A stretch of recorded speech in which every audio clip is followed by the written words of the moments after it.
The Independent Electoral Commission has over the years taken several steps to improve the country's electoral process. Today, the introduction of technology, well, we find them card reader, some other aspects, has helped largely to make checkmating malpractices and other sundry violations of the electoral law. Now, to a large extent too, votes now count. But then it will appear that the voter has become the new target. Well, the voter has always been the center of election, if you ask me. For those who are determined to continue to subvert the electoral process. Now, the menace of vote buying and selling on election day is the latest challenge to Nigeria's electoral process. Nigeria Today will take a look at the Independent National Electoral Commission's latest strategy to ban, or in INEC'S words, discourage the use of smartphones and cameras at the polls to curb this new rigging method of see and buy. Welcome to the program. My name is Blessing Abu.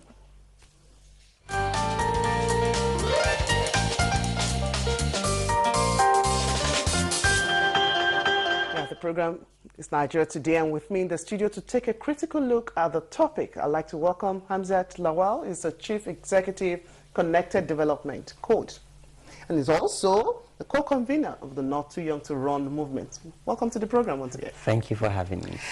And joining Hamzat in the studio is Esther Uzoma. She's a legal practitioner and also the National Coordinator of Proactive Gender Initiative, another regular face on our program. Welcome to the program. Thank you very much. Now, it's good we let the public know that we actually reached out to INEC for their own participation on this conversation, particularly to know whether it's a ban or a subtle approach to discouraging the use of smartphones and cameras by the electorate at the polls. But all efforts to actually get them here prove abortive, as most of the agency's top officials are in Osun or head in that direction. So, but not to worry, we'll try to do what we can to actually answer some of those questions that are likely to come up.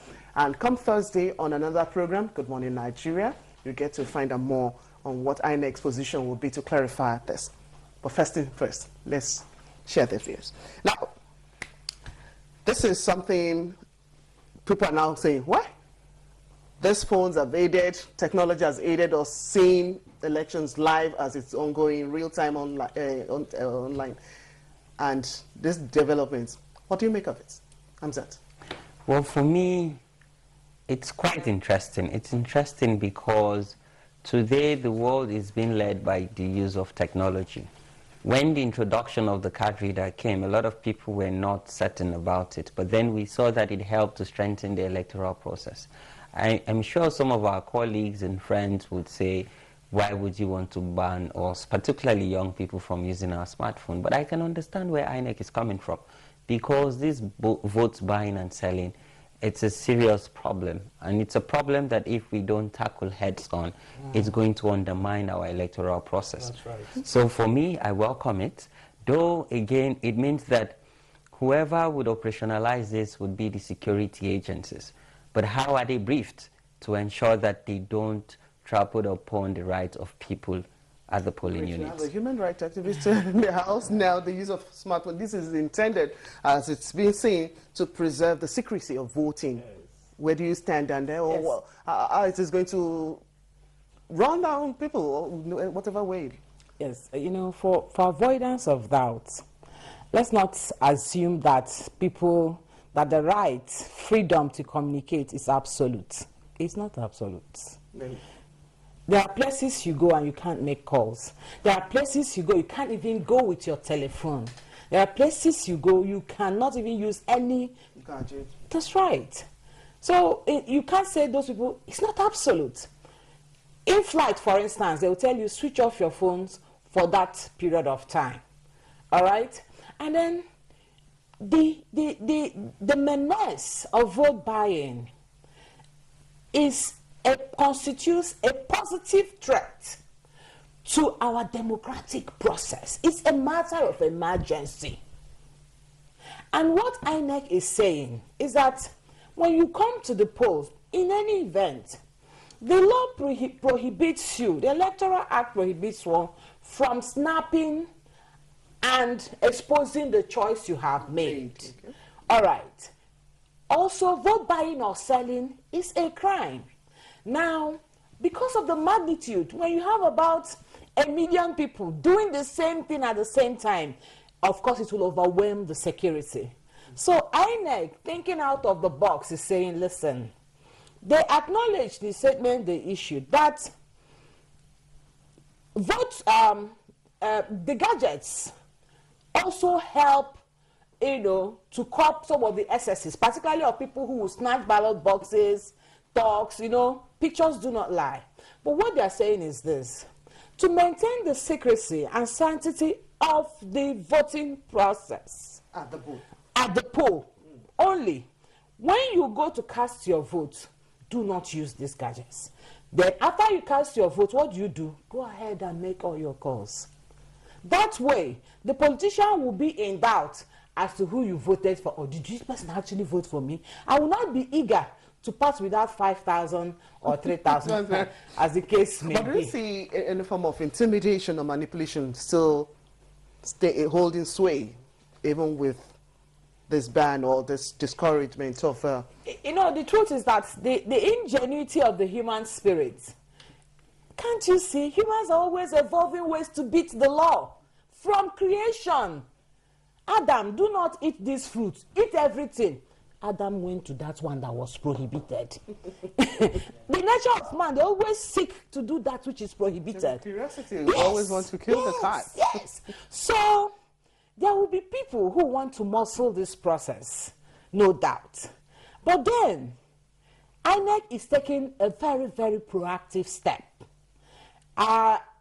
Granted, there will also be sting operations. Let's see who brings huge sum. Whoever brings, packs a CNN loaded with money near a polling unit. What are you doing with it? Things like this will not come to question.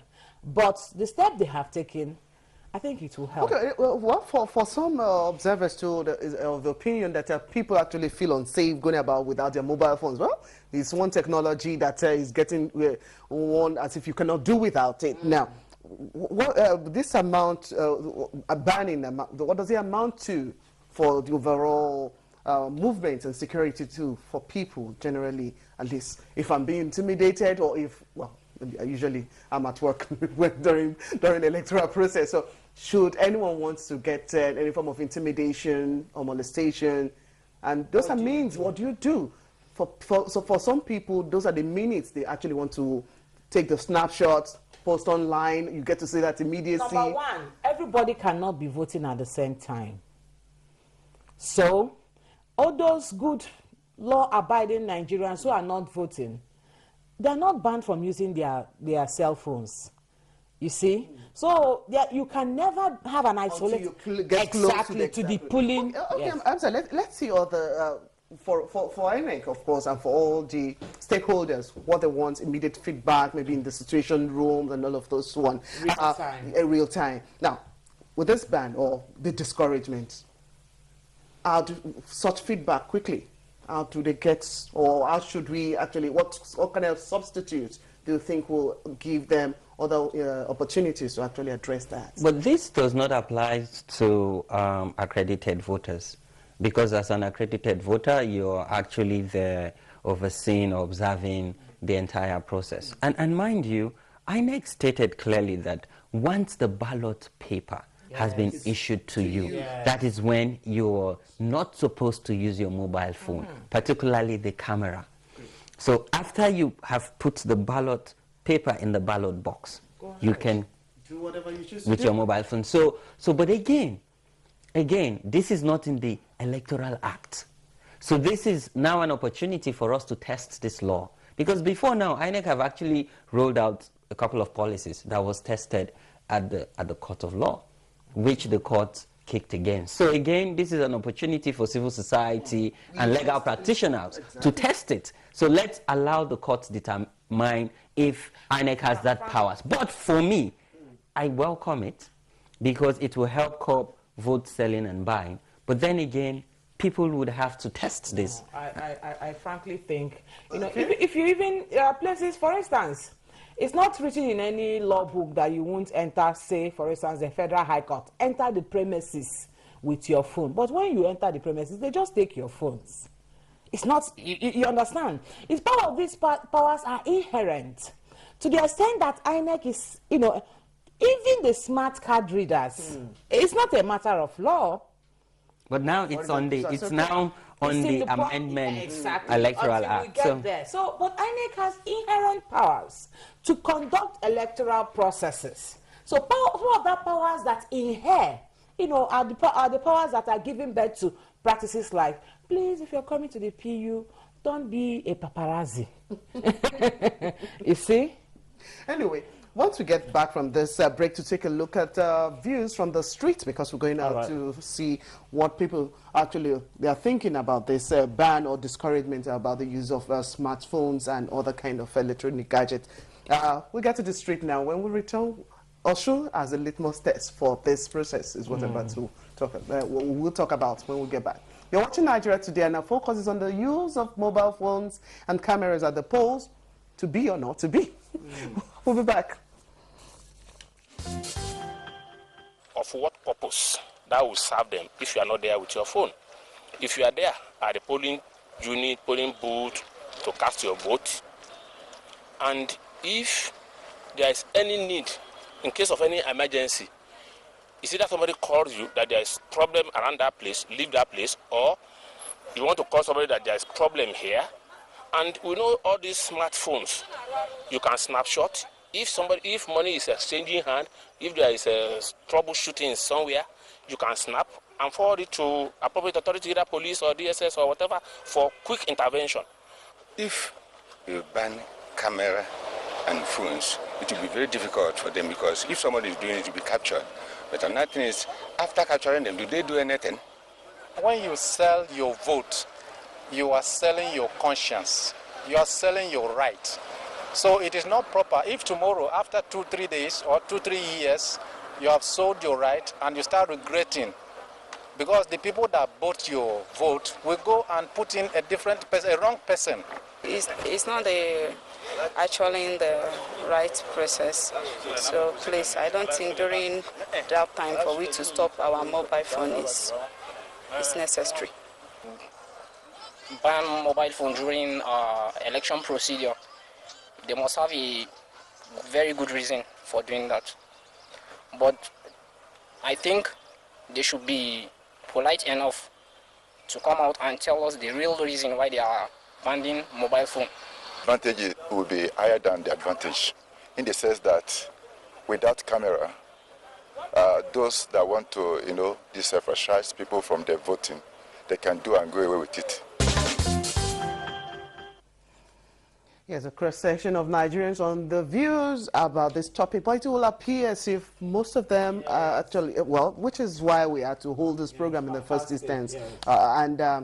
Let's break it down a bit. Of course, we started talking about at the point of your receiving as a ballot paper. Let's take it further. Sometimes, like what you pointed out earlier, Esther, about some exhibits in courts, perhaps, once you're within the court premises. Now, some will argue that material such as what you could present before electoral litigation and all of those, well, it's your area, so you should know better, or what you need to present. If your phones are not with you, definitely there's no way you will be able to present something like that, or at least as evidence. So, does this suffice in this instance? You see, let's just make it clear. This is a fantastic opportunity to tell Nigerians what exactly INEC said. INEC did not ban mobile phones on election day in Osun. No.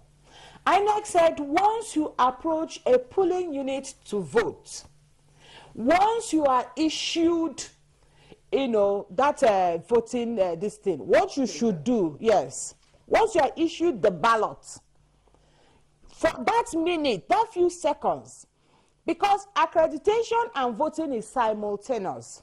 So what INEC is saying, once you are issued, once your PVC is authenticated by the card reader, and you are issued a ballot paper, what do? You go to the polling unit. Now, at that polling unit, before you do not use your phone.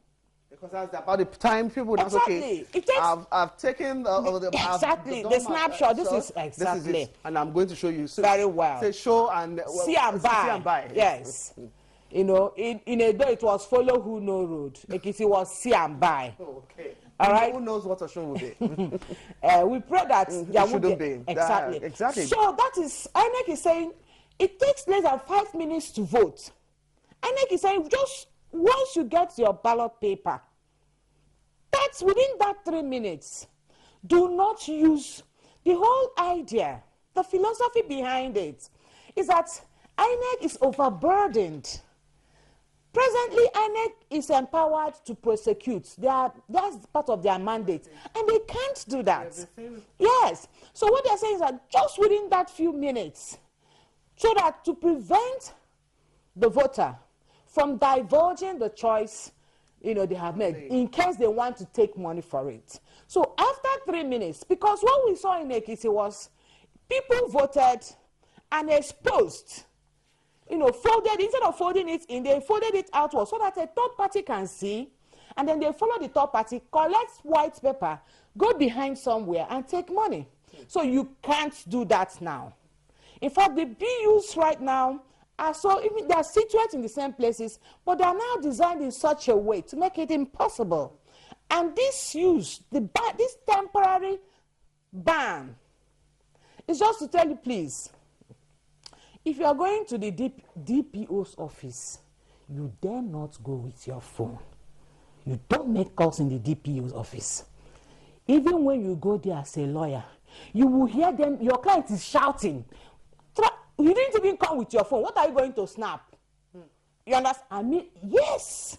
So at that level, there are much more. Exactly. So what we're saying is that the whole idea is that so that we will salvage. This is all Nigeria is all we have. You know, we can't leave Nigeria and go. So it is our duty. Okay, Amza, let's have more on the other point you raised about security personnel now taking charge. Training, and also giving them the right brief. Now, how should INEC go about doing that, having that synergy for the outcome of Shun's election to be tighter and better? Well, for me, I think that for us to deepen our democracy, security plays an important role. That's right. And for INEC to effectively prosecute, because INEC cannot arrest. Once a crime is committed, it is the security agencies who are around that would help INEC to arrest. And then INEC can prosecute when, go to court and prosecute. So I believe that our security agencies should be properly briefed. Because I asked that question, because even at Osun, Ekiti and the previous election, you always have security personnel, and some of these things are done in the full glare. I think that now more than ever, and I'm quite excited about this new policy, because it means that we would use Osun to test it. And it shows that for us to build confidence, our security agencies have to live up to expectations. Today, we see that the police have deployed thousands of manpower. I want to believe that they would have enough manpower. Besides, this is just one state. So I want to believe that they would be able to provide adequate security so that the electorate will not be intimidated, they would not be harassed, but rather they would come out in masses to ensure that they contribute to that civic duty of theirs. If we get it right with Osun, do you see this happening with the general elections in 2019? Well, and how do we handle that? This is just one state. We would have to approach the National Assembly, because I strongly believe that without a law backing this from Parliament and signed by Mr. President, a lot of politicians will kick against it because of their selfish reason. You see? Yes, sir. Generally, human beings are resistant to change.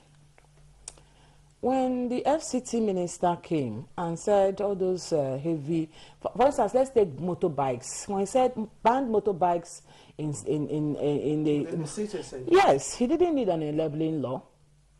No, it was a policy. So because when there's no way the government can legislate on everything, because the dynamism of human existence, you cannot legislate the human being. The human being constantly lives to beat legislation. I mean, they just think about it and then.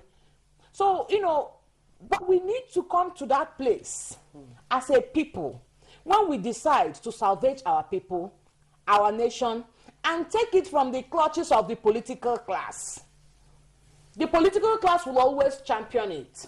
And they will weaponize hunger. They will use the things that belong to us Yes, I was and going to dangle come to it. that, because most of the things we saw at Ekiti, even the previous one, okay, this is our own. This is our own share of the national cake. Oh my goodness. And what do we now do? Do you heartbreaking. see any form of voter apathy coming in place here? Because if you're They stopping came me, out before INEC officials and queued up before the opening of the polls. They waited patiently. because they knew something was coming. Yes. We didn't know until money started going around. We say, these people are politically aware. We were just, 7 Yeah. o'clock, look at long lines. Say, wow, fantastic. Exit people are politically aware. And the money started this. Oh my goodness. They were money aware as well. Oh my goodness. Until money started this, I said, so these people came for this money, not for the vote. So what do you think we'll see with this development, Amjad? I think people will still come out, and I think that if we get it right, then money would not exchange hand this time, and it means that the political class would then fight this. They would not be able to fight it now. Why do you think they would fight it because, see, election for them is an economy. Yes. To them is an investment. A lot of politicians out there, and when I say politicians, I mean the old guards. This is their profession. They are professional politicians. They don't have any source of livelihood. Are you sure the new guards too will not want to still toe those lines? You see, we're very wise now. Why? Because today we're not enjoying the dividends of democracy. Because over the years we have sold our rights. We have sold our responsibility to an elected few. So now people are getting wiser. Even if we still have mass number of people who are illiterate. But they've now understood that if I vote, it means that my children would not have to worry about getting healthcare medication. I wouldn't have to worry about putting them in good schools. And I wouldn't have to worry about the school coming down their head. So now people are getting wiser. And that's why the politicians are also getting smarter to beat the system. And for me, I would always advocate for a legal and regulatory framework. And that is why I say we must approach the National Assembly and put it in the Electoral Amendment Act. Well, it's a policy, it still can stand. If not for any other thing, it's for the betterment of the electoral process and even for democracy. Well, your last word, lady. Okay, okay. Before our letter come in. Well, I'm excited about this policy, and if we truly want to test our democracy, let's go to the law. Let's go to the courts. Let the courts decide, and that would help us deepen our democracy. But as people and as a nation, we must come together and ensure that we put our voice in that democratic process, and in doing so is going to vote, not by swaying our decision with money. Yes, I would like to tell Nigerians, to shun, the excesses of the political class. Do not take their crumbs. Remember, and on the question of law, it was Portia that said that if only in law we have faith, none of us shall see salvation. That's not, we must decide to change. And save, that's the word. and save this country. Yes, we must decide to make that needed and desired change that we want to see. And I would like to appreciate both of you for coming on the program. Hamzat Lawal, Chief Executive, Connected Development Code, co-convener Not Too Young to Run movement. Also, National Coordinator, Proactive Gender Initiative, and also legal practitioner, Esther Uzoma. Thank you for joining us on the program. Thank you, bless. We'd also like to appreciate you for staying tuned for the program today. Tomorrow is another time for more insightful discussion on the program Nigeria Today. And you can get to see this edition or any other edition at all online at youtube.com/NTA News 24 Hub. My name is Blessing Abu. Enjoy the rest of the evening. Goodbye.